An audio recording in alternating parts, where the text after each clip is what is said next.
ყველა ქალბატონს მინდა მოგიწოდოთ, რომ ყოველთვის ჯერ იფიქრეთ საკუთარ თავზე. ხანდახან ჩემთან მოდიან ქალბატონები და მოაქვთ ქმრის, ბოიფრენდის, რომლებსაც გაუკეთეს თავისმა ყოფილმა ცოლებმა ან საყვარელებმა, ხომ? ზოგჯერ თითოეულ კაცს რამოდენიმე საყვარელი ყავს, ჯადო და რა თქმა უნდა თქვენ იცით, რომ როდესაც ერთი ადამიანი უკეთებს მამაკაცს ჯადოს, იმ კაცთან რამდენი ქალიც არ უნდა დაწვეს, იმ ქალს აუცილებლად საშვილოსნოს პრობლემები შეექმნება.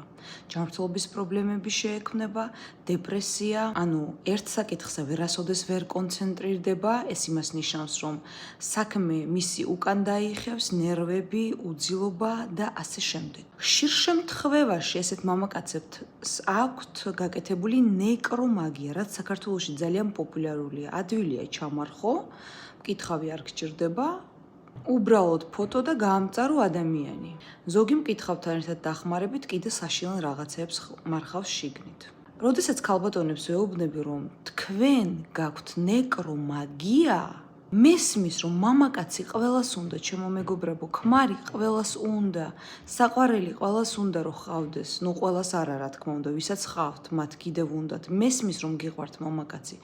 მაგრამ ხშირ შემთხვევაში ვეუბნები, თქვენ მამაკაცს არ სჭირს ისეთი პრობლემები, მე ხო არ ვიცახი რომ იმათაც სჭირს რამე და თანხა უნდა გადაე, არა, არ სჭირს უფრო პრობლემები, თქვენ გჭირთ ძალიან დიდი პრობლემები და ზოგ ადამიანს სიკვდილიც კი ამოსდის.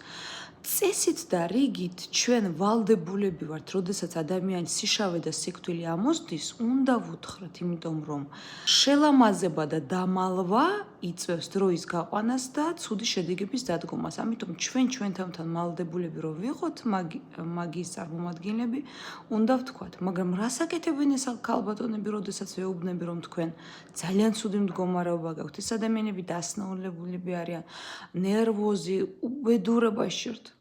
მაინც მამაკაცზე უნდათ მიბმა გაკეთდეს. მე გისმევთ ესეთ კითხვას. მესმის რომ მამაკაცზე გინდათ მიბმა. ეს შეგიძლიათ გაიკეთოთ თქვენი ჯადოს მოხსნის შემდეგ.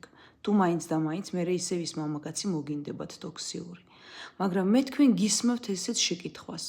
როდესაც კუჭი გაწუხებთ, საშვილოსნოში გაწუხებთ ყველაფერი აბსოლუტურად, ყელში ყველაფერი გაწუხებთ, ნერვოზი, სიკვდილი გიჩანთ. თქვენ გიღირთ კი იმას, რომ კაცს შეეწიროთ და თქვენ დაიღუპოთ? ძალიან მიგურს მეგობრებო. როდესაც ადამიანს ნეკრომაგია გაქვს, მაინც კაცზე ფიქრობს. ნუ ფიქრობთ მეგობრებო სხვაზე. თქვენ თუ გარდაიცვალეთ, ღმერთმა დაგიფაროთ, თქვენი კაცი მეორე დღესვე სხვა ცოლს მოიყვანს.